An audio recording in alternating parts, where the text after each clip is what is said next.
I joined the Royal Canadian Air Force. I qualified in the fall of 58, but because I was 17 and female, I couldn't leave for the Air Force until March 59.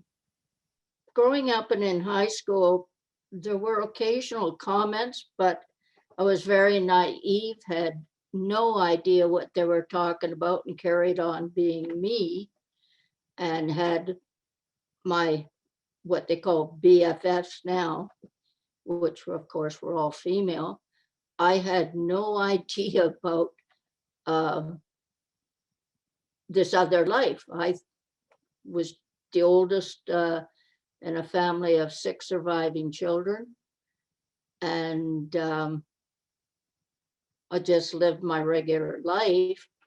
But what I realized, I was a tomboy, but that was the extent of it. And 6 months after being in the Air Force, I was introduced to the gay life, and remember saying when this young French woman kissed me, oh, that's what it's all about. You know, that feels better. That's more natural. But prior to that, I was just regular high school student or regular person living my life in a large family.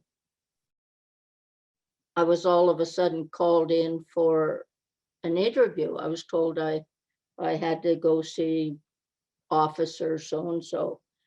And when I get there, he starts quizzing me, and in so many terms, accusing me of being gay.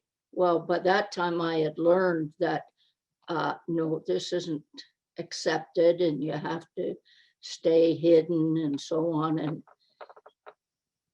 I somehow answered his questions satisfactorily, not argumentative, but more, what are you talking about? I had even had to take a lie detector test in one of the interviews.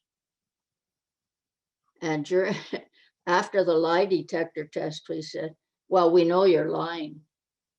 I said, well, what are you talking about? I'm not. I answered all your questions. Well, we just know you're lying because at one point here, it blipped when we asked you, do you like beer?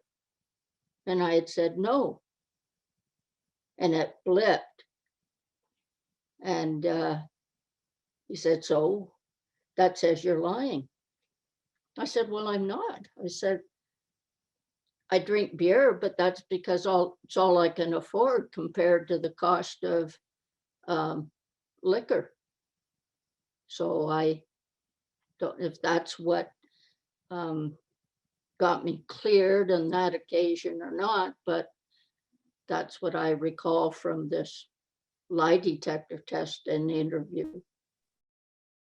Because I'd had at least 4 interviews where they had tried to confirm that I was gay and be able to release me.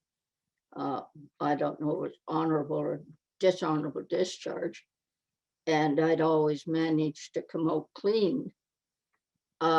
In Metz, France, one evening, again, been in the lounge with a couple of friends who were visiting from Canada, and we decided to go into Metz to La Gare for something to eat after our bar had closed. And I got followed by a married man who had been trying to get me to go out with him for some time, and I had avoided it. So when I stopped at a crosswalk for an elderly Frenchman going across the street, he rear-ended me. But we were going slow. We were in the city at night. We'd been drinking, etc. And our bumpers locked. And in the end, the RCMP got called, or not RCMP, our military police were called. And one of my officers, who came and so on. Anyway, we got escorted back to base and put on charge for driving under the influence, which then resulted in court-martials. And because for male personnel, they have lockup facilities, jail, but they don't have any facilities for female. So when we were found guilty, he got some jail time and I got discharged. With the discharge, under the pretense of driving under the influence, which the female officers on the base tried to stand up for me and get it changed, and several of the other female personnel knew that this was wrong. They had found a way to get me out, even though they couldn't prove that I was gay.